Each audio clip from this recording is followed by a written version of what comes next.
Hi, welcome back to Just Like a Jigsaw. This is month 2. I'm going to run through the shapes that that you will get in month 2 for Just Like a Jigsaw and show you a few things that I've done with them, a few things that I've dragged out of the UFO box and what I'm going to do with those as well, just to give you some ideas of how you can use these shapes.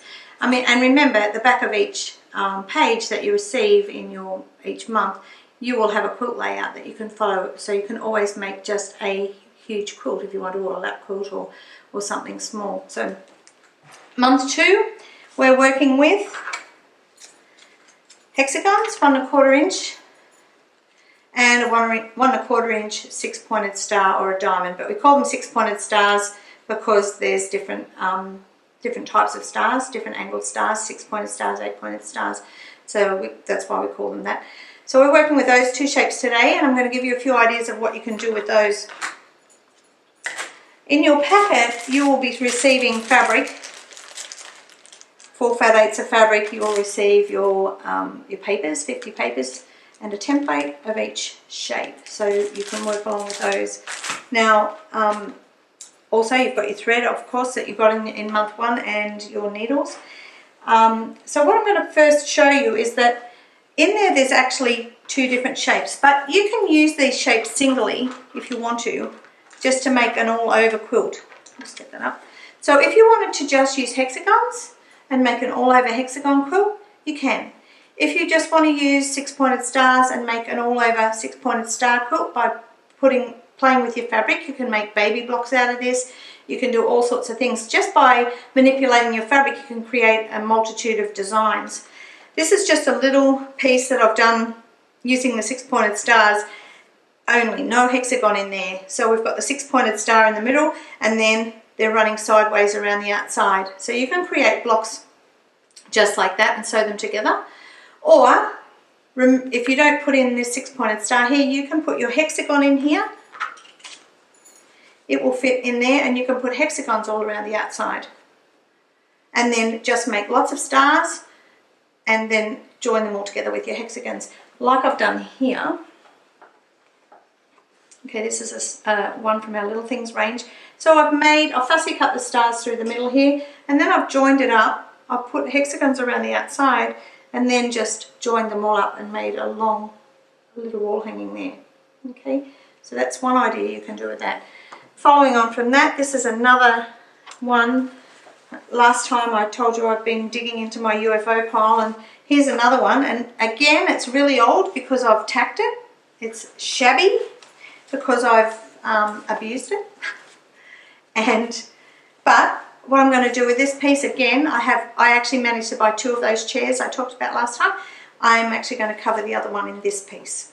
So you'll be able to see that as we move forward with the videos and I actually get those done. If I get the opportunity, I will maybe try and do a tutorial on actually covering that chair, how I'm going to go about doing that.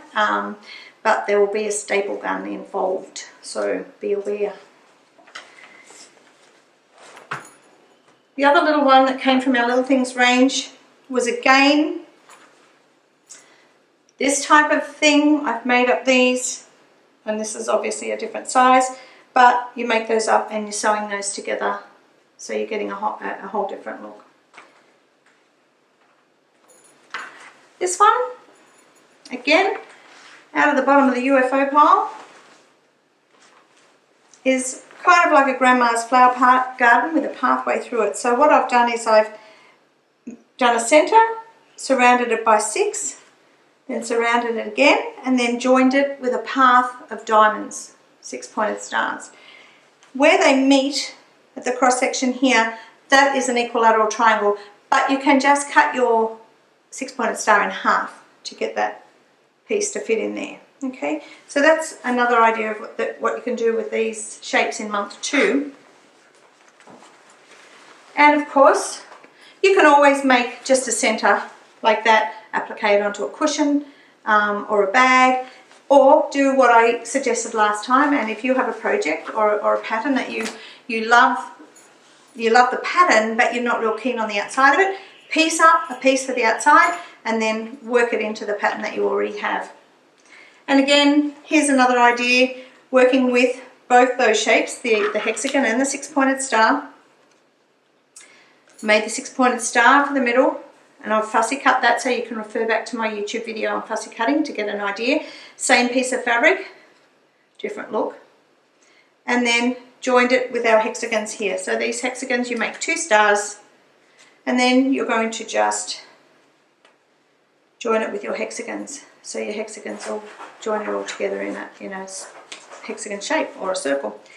And then I've just finished it off by embellishing it with a little bit of rickrack and a button. So there you've got a great pincushion.